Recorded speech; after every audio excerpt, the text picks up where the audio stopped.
কুষ্টিয়ায় আসছিলাম সকালবেলা একটু কাজটা শেষ হয়ে গেছে। ঘড়িতে সময় এখন 5টা 22। কুষ্টিয়ায় আসবো আর তিলের খাজা নিয়ে যাব না, এটা আসলে হইতে পারে না।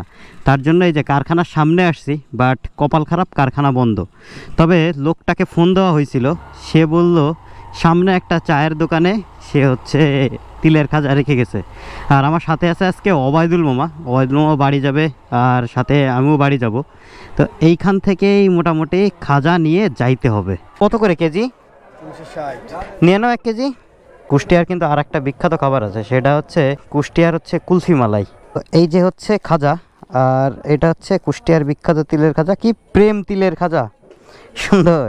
তো এই নিয়ে নিলাম 1 কেজি। 1 কেজির দাম 360 টাকা। তো এটা না নিলে আসলে অন্যায় হয়ে যাইতো, তার জন্য নিয়ে যাচ্ছি। আপনারাও চাইলে এই জায়গা থেকে তিলের খাজা কিনে নিয়ে যাইতে পারেন। এটা আপনার বড় বাজার যে রেল স্টেশনটা আছে, এই স্টেশনের পাশে এই কারখানাটা। এখন আসি কুষ্টিয়ার NS রোডে। এই রোডটার এখন কিন্তু বিকেলবেলা দোকানপাট বন্ধ থাকার কথা না। এই আন্দোলনের কারণে এই রোডটা এখন ফাঁকা, তা না হইলে এইসব দোকানপাট পুরো ভরা থাকে আর জমজমাট একটা পরিবেশ থাকে। এই যে দোকানদার যারা আছে, ব্যবসায়ী, তারা কিন্তু এই যে দোকান বন্ধ করে সব এই যে দোকানের সামনে বসে আছে, কিন্তু কেউ দোকান খুলতেছে না। কারণ কখন কি সমস্যা বেঁধে যায় বা কখন কি হয়ে যায়, এর জন্য ক্ষয়ক্ষতির একটা আশঙ্কা থাকে। তাই দোকানপাট সব বন্ধ করে রাখছে। আর আমরা এখন কুষ্টিয়ার থেকে বের হয়ে যাচ্ছি।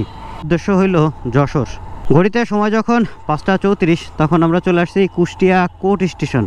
আমরা যখন ওই স্টেশনের ওই জায়গায় ছিলাম, তখন দেখলাম ট্রেন ওই জায়গায় রয়েছে, বাট এই জায়গায় এখনও আসতেছে না। মেবি ট্রেনও বন্ধ করে রাখছে। কুষ্টিয়া কোর্ট স্টেশনটাও বেশ সুন্দর।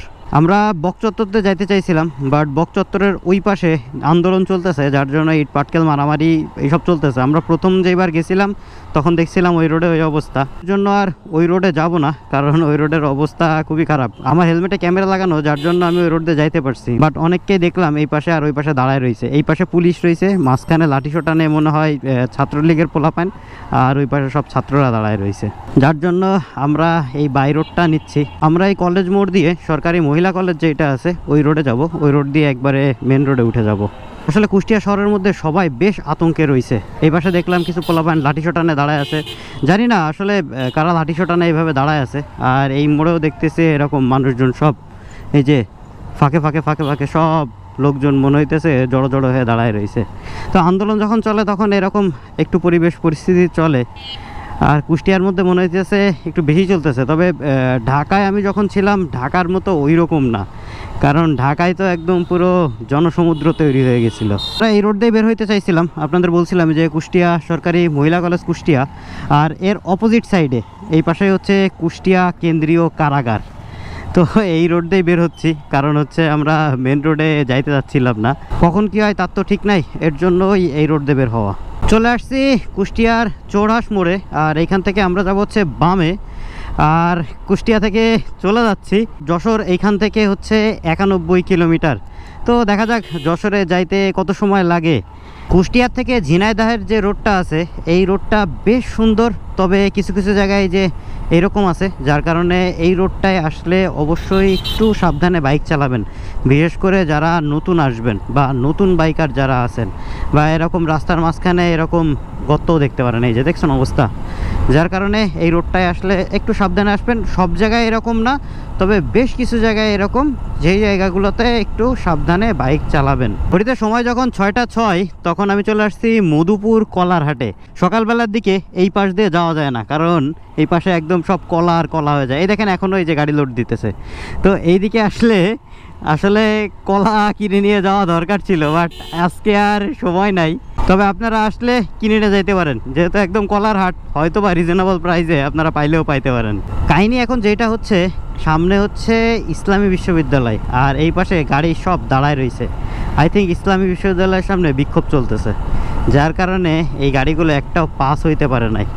তো প্রায় 1 থেকে 1.5 কিলোমিটার ধরে দেখতেছি যে এরকম জ্যামে এরা বসে আছে, হয়তো বা সামনে যাইতে পারতেছে না। এখন দেখা যাক, গেলেই বোঝা যাবে যে কি হচ্ছে সামনে।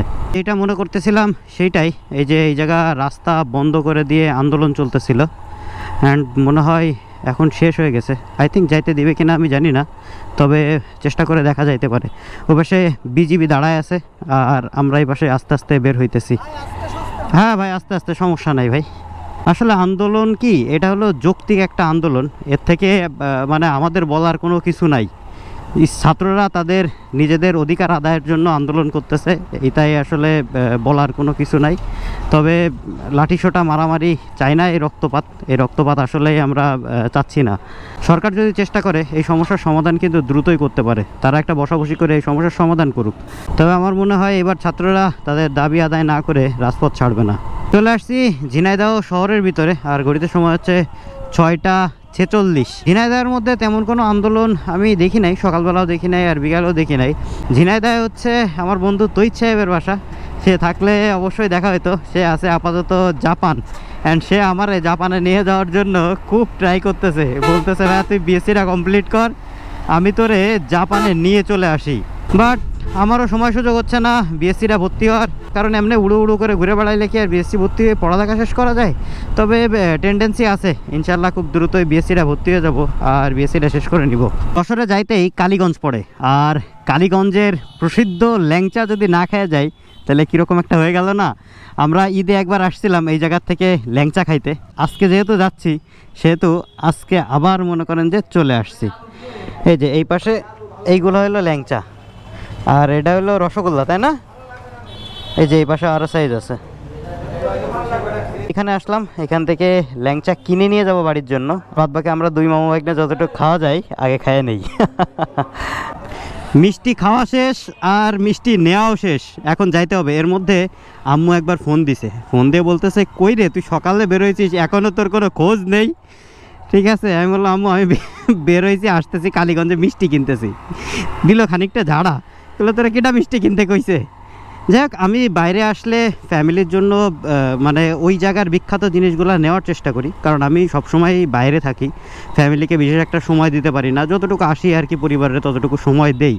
তবে সত্যি কথা হলো আমার কাছে আমার ফ্যামিলিটাই হচ্ছে সব থেকে বড়, কারণ আমি যখন বিপদে পড়ি তখন আমার কিছু বন্ধুবান্ধব আর আমার এই ফ্যামিলি আমার সব সময় সাপোর্টে থাকে, যার জন্য আমি আমার 100% দেওয়ার চেষ্টা করি আমার ফ্যামিলিকে। ঘড়িতে সময় যখন 8টা 30, তখন চলে আসছি নিউ মার্কেট মানে যশোরে। আর আজকের দিনটা খুব সুন্দর গেল, বেশ ভালোভাবে কাটাইলাম। তবে ওই যে মন একটা কারণেই খারাপ, ছাত্রদের আন্দোলন, জানি না আন্দোলনটা কবে শেষ হবে। আর সময় একটু বেশিই লাগলো, কারণ সারা রাস্তা পাকনামি করতে করতে আসছে তো দুই মামা ভাগ্নে, এর জন্য সময়টা একটু বেশিই লাগছে। যাই হোক, এই ব্লগটা এই জায়গায় শেষ করে দিচ্ছি। যদি ব্লগটা ভালো লাগে থাকে তাহলে একটা লাইক দিয়ে দিবেন, আর এমন ব্লগ আরও দেখতে চাইলে আমার ফেসবুক পেজটা ফলো করতে পারেন, ইউটিউব চ্যানেলটা সাবস্ক্রাইব করতে পারেন। আর যতদিন না নতুন একটা ব্লগ আসতেছে ততদিন সবাই থাকবেন ভালো, সবাই থাকবেন সুস্থ, দোয়া করবেন আমার জন্য। আসসালামু আলাইকুম, আল্লাহ হাফেজ।